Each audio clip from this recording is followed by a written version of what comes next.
김만배는 이재명의 변호사비를 다이렉트로 변호사 사무실에 주게 되면 문제가 되니까 우회적으로 이재명이 공직선거법 위반과 관련해서 최종적으로 대법원 무죄가 떨어진 시기는 2020년 7월이라는 겁니다. 대법원에서 무죄가 떨어지기 전에 김만배가 에게 변호사비로 20억 원을 현재 이 김성태 쌍방울 그 전 회장이 이재명과 관련된 이 변호사비 대납 의혹을 비롯해서 대북 송금, 배임 횡령, 자본시장법 위반 및 뇌물 공여 등 무수한 혐의로 구속영장이 청구가 된 상태인데요. 이에 검찰은 김성태를 체포해서 13시간 만에 조사를 종료한 상태입니다. 물론 이재명과 직접적인 관련이 있는 이 변호사비 대납은 이번 영장 청구에서 배제가 된 상태입니다. 이건 뭐 따로 건 바이 건으로 총선까지 이재명을 질질질 끌고 다니면서 괴롭히겠다라는 검찰의 의도라고 보여지고요. 물론 뭐 이거의 본질은 총선 승리라고 볼 수도 있겠죠. 그런데 희한한 건 김성태 이자가 반성하는 의미에서 영장실질심사에 참석하지 않겠다라는 의사를 밝혔다고 합니다. 한마디로 영장실질심사를 포기하겠다라는 뜻으로 보시면 될 듯 하고요. 만약 피의자 김성태의 이 불출석으로 인해서 영장실질심사가 열리지 않는다면 법원은 검찰이 제출한 기록만 검토한 후 곧바로 영장 발부 여부를 결정하게 됩니다. 자, 예상대로 이자의 발언이 수시로 호떡 장사마냥 홀딱홀딱 뒤바뀌고 있고 이재명도 모른다, 며느리도 모른다, 전화번호도 모른다. 그런데 이재명은 술 먹다가 김성태의 전화를 받긴 받았지만 기억이 안 난다 라고 아주 둘이서 국민들을 가지고 놀고 자빠졌는데요. 다 떠나서 이재명과 김성태가 시치미를 현재 뚝 떼고 모른다, 받은 적 없다, 대납한 적 없다 이 지랄들을 하고 있지만 오늘 방송 끝까지 들어보시면 이재명이 꼼짝 못할 결정적인 정황을 여러분들께 말씀을 드리려고 합니다. 변호사비 대납의 연결고리는 김만배로부터 시작됐다, 이런 충격적인 내용이고요. 이건 뭐 누가 보더라도 빼박이 아닐 수가 없다라는 점을 말씀을 드리고 본론으로 들어가겠습니다.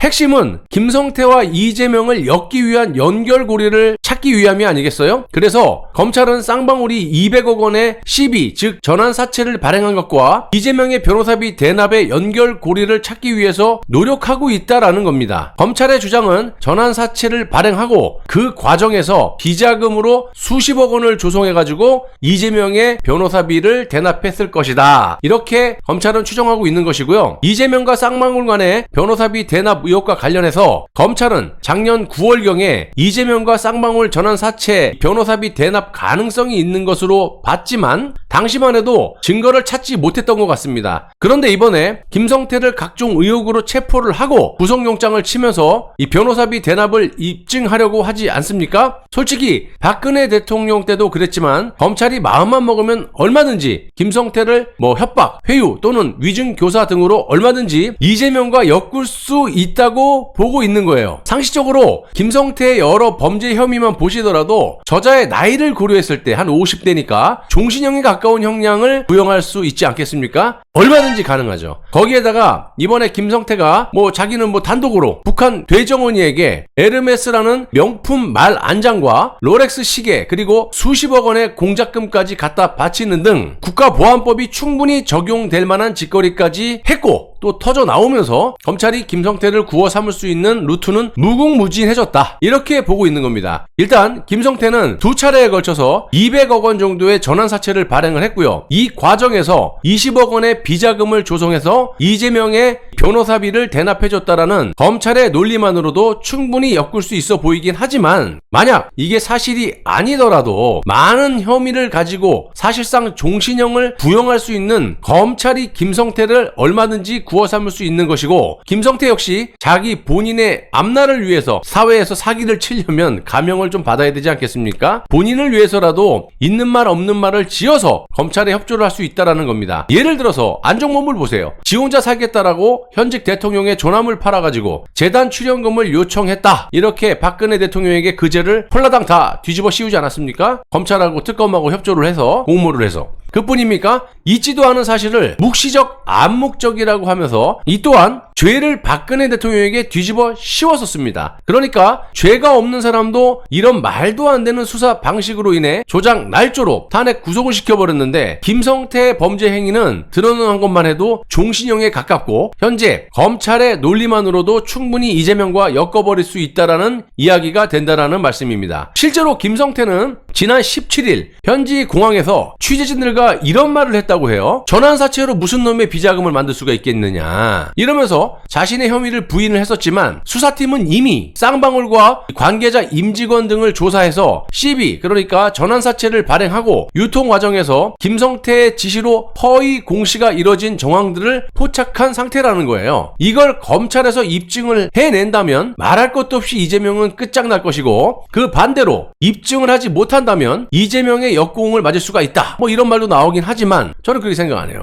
좀 전에도 말씀드렸다시피 입증을 하지 못한다 하더라도 다른 혐의로 김성태를 얼마든지 구워 삼을 수가 있다라는 겁니다. 중요한 건 이재명은 절대로 반격 따위를 할 수 없는 쫄보라는 거고 이재명 역시 범죄 의혹이 한두 개입니까? 야당 대표로 이례적으로 벌써 두 번째 소환을 앞두고 있는데 뭘 더 볼 게 있습니까? 앞으로 총선 때까지 계속 불려다니면서 건 바이 건으로 납작 기어다닐 그런 인간이에요.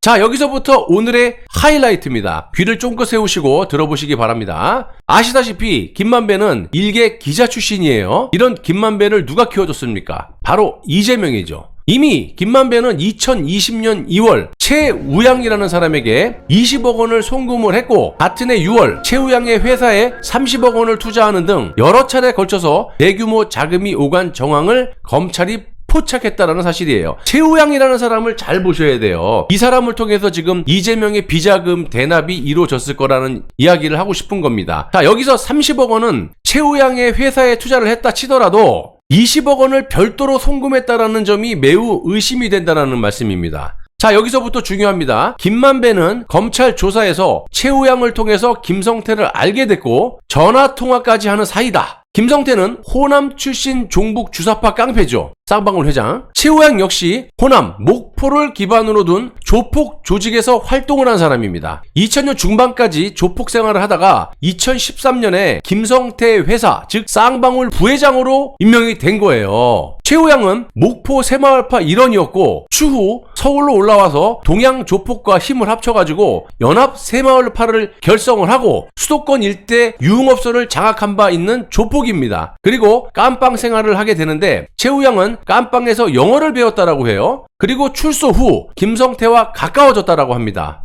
가까워진 이유는 깜빵에서 배운 영어 실력이 좋아서 김성태가 최우양을 영입했다라는 이야기도 있고요. 그래서 현재 객관적으로 기사화되고 있는 김성태가 전환사채를 발행하고 그 유통 과정에서 비자금을 만들어서 이재명에게 변호사비를 대납했다. 이런 얘기보다는 2020년 2월 김만배가 최우양에게 20억 원을 송금했다고 하지 않았습니까? 바로 이 돈이 이재명의 변호사비 대납일 가능성이 매우 크다라는 거예요. 자, 검찰이 이것을 염두에 두고 김성태와 이재명을 압박하고 있는 것이 아닌가. 상식적으로 봤을 때 이재명이 쌍방울의 대북 사업이라든지 여러 가지 부탁을 하는 처지에서 그런 쌍방울이 이재명에 대한 변호사비까지 대납해주게 된다면 상당히 위험할 뿐만이 아니라 이는 삼척 동자도 알 수 있는 짓거리가 되지 않겠습니까? 그러니까 우회적으로 김만배를 통해서 조폭 동료이자 쌍방울 부회장인 최우양에게 30억 원을 투자하면서 20억 원을 별도로 송금해가지고 그 돈으로 이재명에게 변호사비 대납한 것이 아닌가 이렇게 생각을 할 수밖에 없다라는 겁니다. 자, 또 이렇게 생각해 볼 수도 있는 건데요. 김만배가 대장동에서 수천억 원을 벌어들였는데 이재명이 김만배에게 이 변호사비 20억 정도는 요구할 수 있는 그런 위치에 있지 않겠습니까? 당연히 김만배가 누구 때문에 컸습니까? 이재명 때문에 컸죠. 거기에다가 이것들이 당시에는 확실히 믿는 구석이 있다라고 봤겠죠. 50억 클럽. 대표적으로 권순일 대법관부터 박영수 특검, 박상도 당시 민정수석, 김수남 전 검찰총장, 최재경 지검장 등을 포섭해 놓은 상태인데 뭐가 무서웠겠습니까 당시에. 그러니까 김만배는